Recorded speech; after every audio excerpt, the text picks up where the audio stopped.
কি হচ্ছে রাঙামাটি পার্বত্য জেলা পরিষদে এমন প্রশ্ন এখন জনমনে ঘুরপাক খাচ্ছে।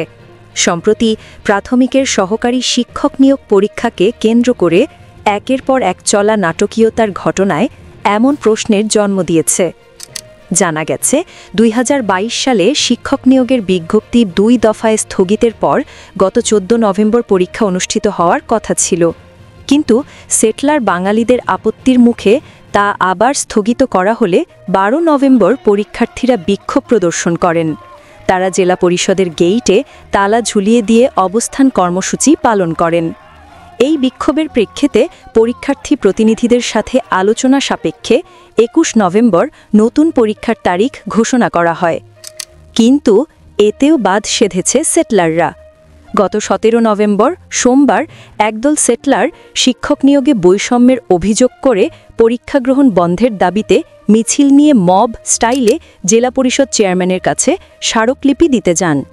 এ সময় তারা জেলা পরিষদ চেয়ারম্যান কৃষিবিদ কাজল তালুকদারের সাথে রূঢ় আচরণ করেন এবং তাদের সাথে তাকে ছবি উঠতে বাধ্য করার চেষ্টা করেন।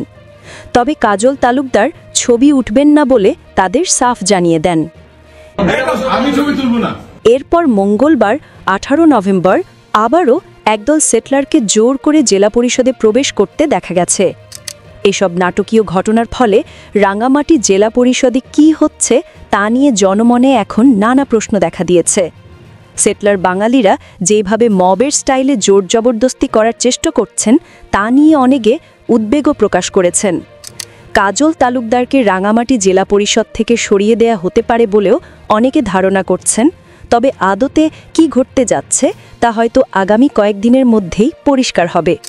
উল্লেখ্য যে পার্বত্য চট্টগ্রামের সরকারের ২৮টি বিভাগের প্রশাসনিক কাজ জেলা পরিষদের মাধ্যমে পরিচালিত হয়। এর মধ্যে প্রাথমিক শিক্ষা বিভাগের কার্যক্রমও রয়েছে। তবে শিক্ষকসহ বিভিন্ন চাকরিতে নিয়োগের ক্ষেত্রে ব্যাপক ঘুষ বাণিজ্যের অভিযোগ রয়েছে জেলা পরিষদগুলোর বিরুদ্ধে। ১৯৮৯ সালে স্বৈরশাসক এরশাদ সরকারের সময় স্থানীয় সরকার পরিষদ নামে গঠিত এই পরিষদকে ৯৭ সালের পার্বত্য চুক্তির মাধ্যমে পার্বত্য জেলা পরিষদ নাম দিয়ে কিছু ধারা উপধারা পরিবর্তন করা হয়। কিন্তু একবার নির্বাচন ছাড়া এই পরিষদগুলোতে আর কোনো নির্বাচন হয়নি। মন্ত্রণালয় কর্তৃক চেয়ারম্যান ও সদস্যদের নিয়োগ দিয়ে চলছে ৩ পার্বত্য জেলা পরিষদগুলোর কার্যক্রম। ফলে তাদের কোনো স্বচ্ছতা জবাবদিহিতা থাকে না।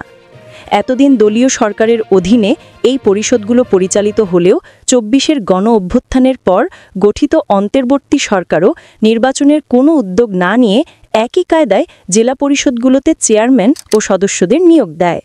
এতে কিছুটা পরিবর্তনের আশা করা হলেও তেমনটা দেখা যাচ্ছে না। তাই পার্বত্য জেলা পরিষদগুলোর স্বচ্ছতা জবাবদিহিতা নিশ্চিত করার লক্ষ্যে নির্বাচনের উদ্যোগ গ্রহণ অত্যন্ত জরুরি বলেই মত দিয়েছেন পাহাড়ের সচেতন মহল।